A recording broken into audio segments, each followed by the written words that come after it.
வரலாறுனாலே போர் ரத்தம்னு தான் நினைப்போம். ஆனால் வரலாறுல நடந்த இந்த 3 காமெடியான விஷயங்களை கேட்டால் என்ன குடும்ப சரவணன் இது, இந்த டைலாக் தான் உங்களுக்கு ஞாபகம் வரும். சம்பவம் 1, 1866 லிச்சன்டைன்ஸ் நாட்டு நிறுவனம் போருக்கு போகிறாங்க.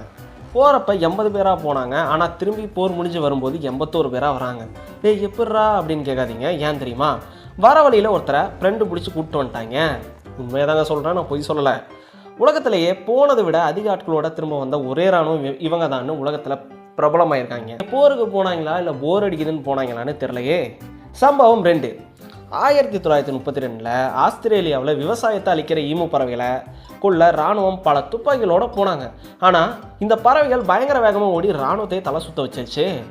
கடைசியில் எங்களால் இந்த கோழிகளை ஜெயிக்க முடியாதுப்பான்னு இராணுவமே பின்வாங்கிருச்சுங்க. இதுக்கு பேர் தான் த கிரேட் ஈமு வார். சம்பவம் 3, 1875 அயர்லாந்தோட டப்ளின் நகரத்தில் இருக்கக்கூடிய ஒரு மதுபான கடைகளில் தீ விபத்து ஏற்பட்டுருச்சு. இதனால் தெருவெல்லாம் ஒரே விஸ்கியாராக ஓடுது. மக்கள் தீயை அணைக்காமல் தெருவில் ஓடக்கூடிய விஸ்கியை பாத்திரத்துலேயும் காலணிகள் அதாவது பிடிச்சு குடிக்க ஆரம்பிச்சிட்டாங்க. என்னடா பண்ணி வச்சுருக்கீங்க? அளவுக்கு அதிகமாக குடிச்சிட்டு அம்பட்டு பயலும் ஹாஸ்பிட்டலில் அட்மிட் ஆகிட்டாங்க. இதில் உங்களுக்கு எது ரொம்ப காமெடியான சம்பவமாக இருந்துச்சுன்னு கமெண்ட்டில் சொல்லுங்கள். இது போல் இன்ட்ரெஸ்டிங்கான பல கண்டென்ட்ஸை பார்க்க நம்மளோட கலர் ஆஃப் ஃபேக்ட்ஸை சப்ஸ்கிரைப் பண்ண மறக்காதீங்க.